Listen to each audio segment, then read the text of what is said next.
하나님의 평화가 여러분과 함께 하기를 주의 이름으로 축복합니다. 오늘은 아버지, 하나님 아버지라는 제목으로 말씀을 전하겠습니다. 앞뒤 좌우로 안녕하세요, 반갑습니다. 인사 나누시겠습니다.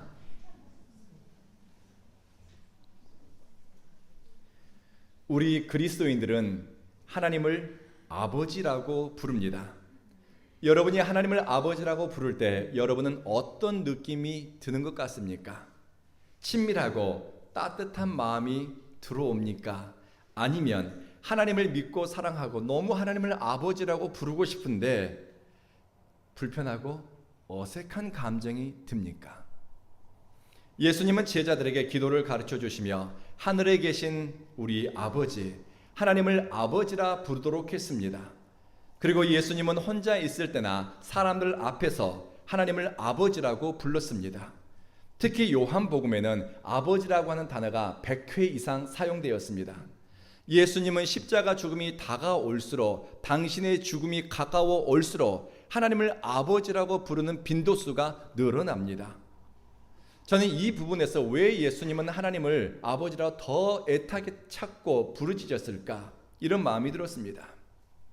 성도는 죽음이 가까워 올수록 하나님과 더 친밀한 관계 속에 머물며 하나님 아버지를 불러야 된다는 교훈을 우리에게 주는 것 같습니다. 구약 성경은 하나님과 이스라엘의 관계를 아버지와 자녀의 관계를 들어서 설명합니다. 이사야 63장에서 주는 우리 아버지시라, 옛날부터 주의 이름을 우리의 구속자라 하셨거늘. 또 이사야 64장에서는 여호와여 이제 주는 우리 아버지시니이다 라고 기록했습니다. 모세는 이스라엘 백성에게 신명기 14장에서 너희는 너희 하나님 여호와의 자녀이니 이스라엘이 하나님의 자녀라고 소개했습니다. 다윗은 시편 68편에서 하나님은 고아의 아버지이십니다 라고 고백합니다. 또 어떤 시인은 주는 나의 아버지시요 나의 하나님이십니다 라고 노래하기도 했습니다. 구약 성경에서 하나님을 아버지라고 부르는 것은 하나님의 창조 행위와 그리고 하나님의 구원에 기초를 두고 있습니다. 신약 성경에서 예수님은 하나님을 좀 더 친밀한 관계 속에서 특별한 의미에서 아버지라 부르고 있습니다. 예수님 당시 유대인들은 자신들과 하나님의 관계를 아버지와 자녀의 관계로 이해했지만 하나님을 직접적으로 아버지라고 부르는 것은 망설였습니다. 그런데 예수님은 공공연하게 하나님을 내 아버지라고 부르는 것이었습니다. 그리고 예수님은 자신의 정체성과 살아가는 목적, 하나님 아버지와의 관계 속에서 발견했습니다. 예수님은 제자들에게 너희도 하나님을 아버지라고 부르도록 하라고 말씀하셨습니다. 예수님으로부터 하나님을 아버지라 부르도록 요청받은 사람들은 어떤 사람들일까요? 쉽게 생각하면 제자들이고 따르는 사람들일 겁니다. 좀 더 생각을 확장시켜보죠. 예수님 주변에 정말 많은 사람들이 구름대처럼 몰려 들어왔습니다. 그런데 예수님이 그들을 볼 때 어떤 마음이 들었는가? 불쌍한 마음이었습니다. 그들을 볼 때 목자 없는 양떼와 같았다라고 주님은 말씀합니다. 목자 없는 양과 길을 잃어버린 양은 다른 의미입니다. 길을 잃어버린 양은 목자가 이것저것을 뒤지고 찾아서 결국 발견하게 될 것입니다. 미래가 희망적이고 그래도 가능성이 있습니다. 그러나 목자 없는 양은 방향도 없고 안전장치가 없습니다. 되는 대로 살고 상황이 끄는 대로 밀려가게 될 것입니다. 스스로를 보호할 수 없는 목자 없는 양에게는 미래가 희망적이지 않습니다. 목자 없는 양은 이리와 늑대의 손쉬운 먹잇감이 될 것입니다. 목자 없는 양떼, 이와 같은 존재가 이스라엘 공동체 안에서는 고아와 과부였습니다. 고대 사회에서 고아는 사회적으로 가장 취약하고 보호받지 못하는 사람들이었습니다. 고아들은 사회 안전망 밖에 있었기 때문에 언제든지 누구에게든지 착취당하거나 이용당할 수 있었습니다. 고대 사회에서는 아버지의 이름, 아버지의 존재가 한 사람의 사회적 위치나 존재를 증명하는 것이었습니다. 지금도 인도에서는 관공서에서 문서를 작성할 때 빼놓지 않고 써 넣어야 되는 항목이 있습니다. 네 아버지 이름이 뭐냐는 겁니다. 아버지가 돌아가셨어도 아버지 이름을 써 넣어야 되는 겁니다. 이유가 있습니다. 내가 누구의 아들인가, 내가 누구의 아들로 불리는가? 이것이 바로 사회적 위치를 정하기 때문입니다. 내가 브라민의 후손인지 아니면 크샤트리아와 바이샤와 수드라 최하층민의 아들인지 그 이름에서 그 존재가 나타나기 때문입니다. 아버지의 이름이었거나 아버지의 부재는 한 사람을 사회적 약자로 전락시키고 자신의 권리를 빼앗기게 합니다.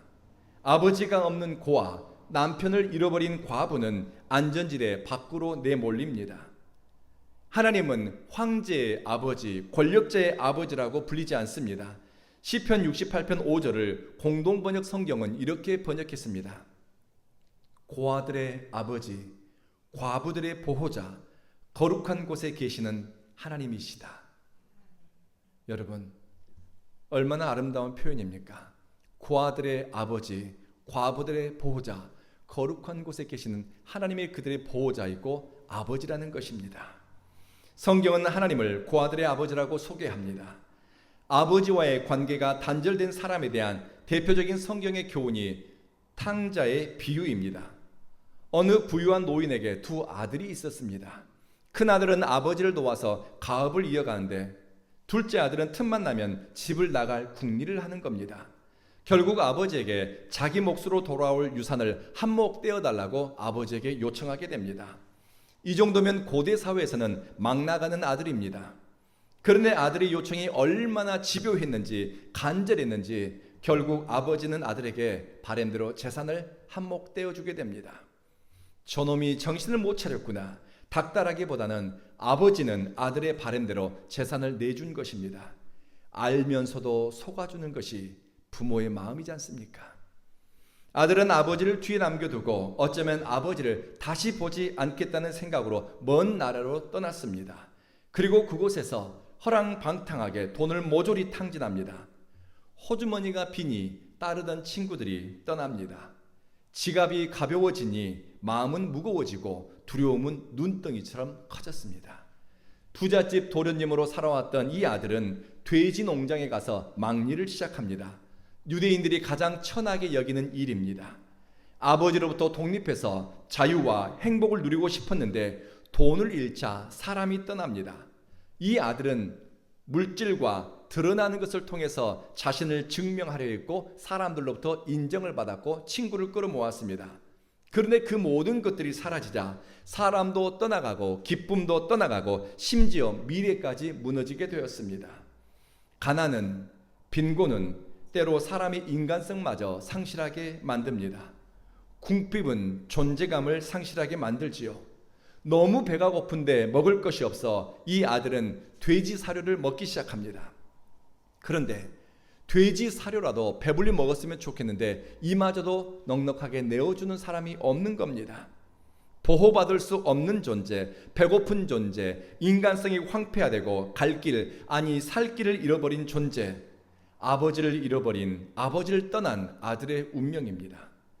그런데 아무리 잃고 싶어도 또 잃어버린 것 같아도 이루어지지 않는 것이 하나 있습니다.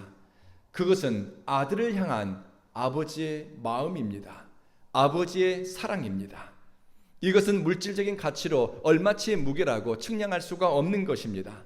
과거 아버지가 알면서도 속아주고 모르고도 속아주었던 자식을 향한 사랑입니다. 아들이 집을 나간 그 순간부터 아버지는 마을 밖에 나가서 아들이 돌아오기를 기다렸습니다. 아버지의 사랑은 잃어버리고 싶어도, 아니 잃어버린 것 같아도 이루어지지 않습니다. 비인간화된 아들, 존재를 상실해버린 아들에게 마지막 희망은 아버지의 사랑입니다. 현대인의 비극은 이런 아버지를 상실한 것입니다. 몇 년 전 초등학교 2학년이 쓴 시입니다. 냉장고가 있어서 좋다, 맛있는 것을 내주니까. 강아지가 있어서 좋다, 나랑 놀아주니까. 그런데 왜 아빠는 있는지 모르겠다. 아빠는 왜 있는지 모르겠다. 예수님이 제자들에게 그리고 우리에게 들려주고 싶은 것은 하나님 아버지의 포기하지 않는 사랑입니다. 하나님을 아버지라 부르는 사람에게는 좋은 일이 있지요. 아버지의 집에는 안식이 있습니다. 그리고 그것에는 평강이 있습니다. 하나님이 주시는 안식은 세상이 줄 수 없고 또 알 수 없는 것이라고 합니다. 바울은 고린도전서 7장에서 이렇게 고린도 교회 성도들을 위로합니다. 하나님은 낙심하는 자들을 위로하시는 분이시다. 믿으십니까? 하나님은 절망한 사람, 낙심한 사람, 그들을 위로하시고 그들을 덮어주시고 보듬어 주시는 분입니다. 또 시편 71편에서 어떤 시인은 주님께서 나를 전보다 더 잘되게 해주시며 나를 다시 위로해 줄 줄로 믿습니다라고 기도했습니다. 위로와 인정과 평화를 눈에 보이는 것이 아니라 하나님으로부터 오는 위로, 하나님으로부터 오는 인정을 그는 구한 것입니다. 아버지의 집에는 먹을 것이 있습니다. 젊은 사자는 궁핍하여 굶주릴지라도 하나님을 아버지라 부르고 신뢰하는 사람에게는 하나님은 모든 좋은 것으로 부족함이 없게 채우신다고 주님 말씀하셨습니다. 아버지의 집에는 사랑의 소통이 일어납니다. 아버지는 자녀의 소리를 듣고 응답합니다. 예수님은 구하라 너희에게 주실 것이다. 찾으라 찾을 것이다. 문을 두드리라 열릴 것이다. 하나님 아버지와 막힘없는 사랑의 소통 가운데 있는 사람들은 내 마음에 품는 생각과 내 입술의 모든 말이 하나님께 연락되는 줄로 믿습니다. 그래서 예수님은 말씀하셨습니다. 구하라 그러면 주실 것이다. 찾으라 찾을 것이다. 문을 두드리면 너희에게 열릴 것이다. 아들이 빵이나 생선을 달라고 하는데 세상에 어떤 애비가 돌이나 뱀을 내주겠느냐. 너희가 악해도 너희 자식에게는 좋은 것을 줄 줄 아는데 하늘에 계신 너희 아버지께서 너희가 구하는 것을 원하는 것을 마음에 소원하는 것을 내주지 않겠느냐. 주님 말씀하셨습니다. 그리고 아버지의 집에는 안식이 있고 평안이 있습니다. 암탉이 그 새끼를 날개 아래 품는 것처럼 하나님은 그 자녀들 품으신다고 말씀하셨습니다. 여러분의 안식처, 피난처, 여러분이 든든함과 안정감을 느끼는 자리는 어디입니까? 성경이 우리에게 들려주신 말씀은 하나님의 날개 아래라고 우리에게 교훈합니다. 그리고 아버지의 집에서는 내가 누구인가 애써 증명하지 않아도 아버지와의 관계 속에서 존귀한 자로 존재할 수가 있습니다. 아버지의 집에서는 그냥 아버지의 관계 속에 있으니 그곳에는 존귀한 자로 나로 존재할 수가 있습니다. 그런데 세상은 끊임없이 나를 증명하라고 이야기합니다. 네가 누구인가? 네 실력으로, 네 능력으로, 사회적 위치와 배경으로 네가 무엇인가를 보여주라고 얘기합니다. 그래서 사람들은 내가 누구인가를 드러내기 위해서 옷으로, 가방으로, 드러나는 것으로, 사회적 위치로 끊임없이 나를 증명하기 위해서 애를 씁니다. 내가 나의 삶을 사는 것이 아닙니다. 등 떠밀려 살고 다른 사람의 시선과 평가, 판단에 의해서 선택하거나 가면을 쓰고 사는 경우가 무척 많이 있습니다. 전혜린이라고 하는 굉장히 우리나라 신여성이었죠. 어려서부터 아버지에게 인정받지 못했던 그것 때문에 늘 아버지는 오빠만을 칭찬하는 겁니다. 아버지의 칭찬을 받고 싶어서 전혜린은 100점을 받아와도 여자에게 100점 받아서 뭐 하느냐고 인정을 해주지 않은 겁니다. 독하게 공부를 해서 서울대를 가고 나중에 독일에서 유학을 하고 서울대 교수가 되었습니다. 인정받지 못한 그 결핍은 결국은 대한민국 최고로 똑똑했던 신여성이 결국 비극적으로 목숨을 끊게 됩니다. 사랑의 결핍은 끊임없이 나를 학이라든지 사회적 위치라든지 무엇을 통해서 나를 증명하려고 하는데 그 증명은 채워지지가 않는 것입니다. 예수님이 광야에서 마귀에게 시험을 받은 적이 있습니다. 마귀는 예수님을 찾아와서 집요하게 물고 늘어진 것이 네가 만약 하나님의 아들이라면 예수님을 스스로 자신을 증명하라고 요구했습니다. 현실적인 결핍, 배고픔, 문제, 어려움 때문에 하나님의 사랑과 신뢰의 관계를 의심하도록 자극했습니다. 돌을 떡덩이로 만들어라. 높은 곳에서 뛰어내려라. 네가 하나님의 아들인 것을 사람들에게 한번 다 드러내 보아라고 예수님을 증명하라고 요구했습니다. 그런데 예수님은 기적을 통해서 자신을 증명하지 않습니다. 사람이 살아가고 존재하는 목적이 하나님과의 관계성에 있다는 것을 주님은 말씀하셨습니다. 사람이 사는 것은 하나님의 말씀으로 산다는 것입니다. 하나님의 말씀이 내 속사람을 빚고 하나님의 말씀이 내 생각을 만들고 하나님의 말씀이 내 인생의 방향을 이끌어 간다는 것입니다. 바로 거기에 삶의 의미가 있고 목적이 있다는 것입니다. 몇 주 전 어떤 모임에서 말씀을 전할 기회가 있었습니다. 참석자 한 분과 이런저런 이야기를 나누는데 우리나라에서 유명한 정신과 의사였더라고요. 저에게 자기 신앙 이야기를 들려주었습니다. 자기 신앙 여정에서 가장 힘든 것, 가장 어려운 것, 그것은 하나님을 아버지라 부르는 것이었다고 고백하는 겁니다. 본인이 정신과 의사입니다. 그런데요, 정신과 의사도 자기 내면의 심리적인 아픔은, 상처는 스스로 치료하지 못하더라고요. 어려서 가정에서 경험한 아버지와의 갈등, 아버지에 대한 불신이 하나님을 아버지라고 부르는 것을 가로막는 장애물이 되었다고 합니다. 하나님을 아버지라고 부르고 싶은데, 너무 간절히 그렇게 부르고 싶은데 하나님을 아버지라고 부르려고 하게 되면은 그 하나님 아버지 앞에 내게 상처를 준 아버지의 이미지가 그 앞을 가로막는 것입니다. 육신의 아버지에 대한 불신이 하나님께로 나아가는 장애물이 된 것입니다. 그 집사님의 영적 여정은 육신의 아버지가 만들어준 왜곡된 아버지의 이미지를 깨뜨리는 것입니다. 그리고 하나님께 무한한 사랑을 받으면서 참 하나님 아버지의 모습을 찾아가는 것, 그것이 그분에게는 영적인 숙제이고 영적 여정이 되었습니다. 데이비드 A. 시멘드라고 하는 목사님은 오랫동안 상담 사역을 했습니다.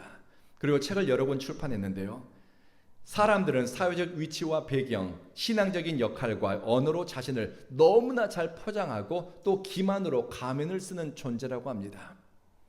사람의 내면에는 나이테가 있대요. 이 나이테에는 인생의 흔적들, 지나온 삶의 여정이 다 그곳에 기록되어 있습니다. 상처도 기록되어 있습니다. 대부분 신뢰했던 사람들, 가장 가까운 사람들에게 받은 상처입니다.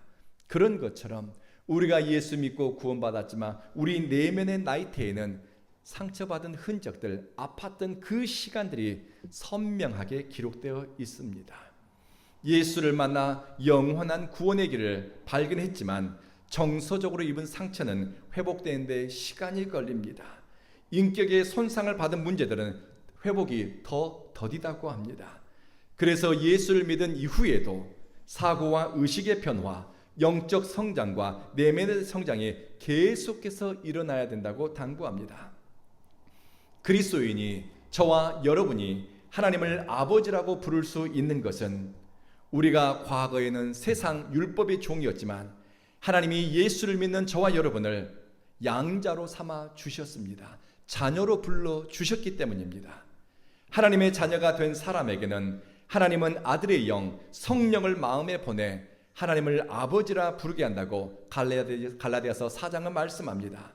이렇게 하나님을 진심으로 아버지라 부르는 사람은 과거에는 은혜 밖에 있었던 존재였고 하나님 나라와 아무 상관이 없는 사람이었지만 이후에는 하나님 나라에게 참여하게 될 존귀한 주의 자녀로 부름을 받게 됩니다. 이것은 하나님의 놀라운 선택과 은총입니다. 인간을 향한 하나님의 구원 계획이 있습니다. 율법 아래에 있는 사람들, 죄 가운데 사로잡힌 사람들, 그리고 심판과 죽음이 운명이 된 사람들을 불러서 하나님의 자녀로 사는 은총을 누리게 하는 것입니다. 아무나 하나님을 아바, 아버지라고 부르는 것이 아닙니다. 하나님의 아들인 예수의 영, 사도행전에 따르면 성령을 통해서 우리는 하나님을 아버지라 부를 수 있습니다. 성령이 우리의 무너진 감정과 상처를 회복시키니 지속적이고 무한한 사랑의 소통을 통해 우리는 하나님을 아버지라 부르는 은총 안으로 들어가게 됩니다. 제 간증을 하나 들려드리고 오늘 말씀을 마치려고 합니다. 제가 초등학교 6학년 때 아버지가 돌아가셨습니다. 제 아버지는 전기가 들어오지 않은 외딴 섬에서 나고 자라 그리고 고기를 잡는 가난한 어부였습니다. 가족을 건사하기 위해서 저희 아버지가 얼마나 치열하게 사는지 저는 저희 아버지를 똑똑히 보았습니다. 그런데 그렇게 열심히 사셨던 분이 46에 돌아가셨습니다. 저는 아버지가 숨이 넘어가는 것을 곁에서 지켜보았습니다. 임종한 아버지의 시선을 붙잡고 그리고 아버지 몸이 점점 차가워지는 것을 제 손끝으로 느끼면서 그때 처음으로 죽음이라고 하는 것이 무엇인가 하는 것을 깨달았습니다. 아버지의 부재는 저에게 많은 역할과 책임을 지워주었습니다. 초등학교 6학년 때부터 지게를 지고 땔감을 구하러 산을 오르고 내렸습니다. 생존에 필요한 노동을 13살부터 몸으로 익혔고 또 모든 결정을 스스로 내리고 책임을 져야 했습니다. 사춘기를 지나고 청년이 되었을 때 아버지의 부재는 정서적인 것으로 나타났습니다. 아버지로부터 받지 못한 사랑의 결핍은 끊임없이 제 속에서 인정 욕구로 나타나거나 혹은 권위에 대한 부정적인 태도를 갖게 했습니다. 제 속에는 사랑받지 못하고 보호받지 못한 초등학교 6학년 소년이 이 속에 웅크리고 있는 것이 어느 날 보였습니다. 27에 저는 인도에 있는 고아원에 1년 동안 자원봉사자로 나갔습니다. 그곳에서 고아들을 돌보는 일을 했습니다. 그리고 짬을 내서 인도 북부 지방에 있는 라자스탄이라고 하는 지역을 여행하게 되었습니다. 그곳에 가면 타르 사막이라고 하는 끝이 보이지 않는 인도에서 가장 큰 사막이 있습니다. 무슨 생각에서였는지 저는 2박 3일간 낙타를 타고 그 사막을 횡단하는 여행에 참석하게 되었습니다. 그때가 음력 1월 15일이었습니다. 무슨 날인지 아시죠? 사막에서 야영을 하는데 제 속에서 하나님을 너무나 찾고 싶은 강한 열망이 일어났습니다. 그래서 일행과 조금 떨어져서 사막 멀찌막한 곳으로 걸어나가서 기도를 시작했습니다. 하나님 아버지, 그 순간 저는 표현할 수 없는 평안과 위로에 사로잡혔습니다. 서럽거나 슬프지 않은데 제 눈에서 그냥 눈물이 줄줄 흘러내리기 시작했습니다. 너무나 평안하고 따뜻한 어떤 기운에 제가 사로잡힌 것 같은 안정감을 느꼈습니다. 그때 제가 위로받고 있다는 확신이 들었습니다. 넓은 사막에서 모래 같은 존재가 나인데 그 모래 같은 존재를 하나님이 찾아내셨고 제 삶이 살아왔던 시간들이 그리고 앞으로 제가 걸어갈 인생 모든 여정이 주님께 받아들여졌다고 하는 감동이 몸속, 뼛속 깊숙한 것까지 채워지는 그런 느낌을 받았습니다. 아무 말도 할 수 없는 침묵과 평안을 느끼다가 눈을 떴더니 1시간이 훌쩍 지났습니다. 그때 제가 하나님께 올려드린 기도말은 한마디였습니다. 하나님 아버지입니다. 하나님은 저에게 당신을 부를 때, 찾을 때 아버지라고 부르도록 그날 타르 사막에서 저에게 깨닫게 해주셨습니다. 홀로 있는 존재, 사막의 모래알 같은 존재가 아니라 주님께 기억된 아들이라고 하는 확신을 주셨습니다. 예수님은 우리에게 기도를 가르쳐 주셨습니다. 하나님 아버지, 하나님께 나아가는 사람은 하나님을 아버지라 부르라는 것입니다. 기도를 시작할 때 하나님을 아버지라 부르면서 마음의 소원과 간절히 바라는 것을 내놓으라는 것입니다. 예수님은 우리에게 하나님을 아버지라 부르면서 당신이 가신 그 길을 따라오라고 초대합니다. 사랑하는 성도 여러분, 시시때때로 하나님을 아버지라 부르시고 하나님을 아버지라 부르실 때 여러분에게 좋은 일이 있을 것이라고 하는 소망을 품으십시오. 하나님을 아버지라 부르는 여러분에게 좋은 일이, 하늘의 위로가, 생각 밖의 은총이 임하게 될 것입니다. 기도하겠습니다.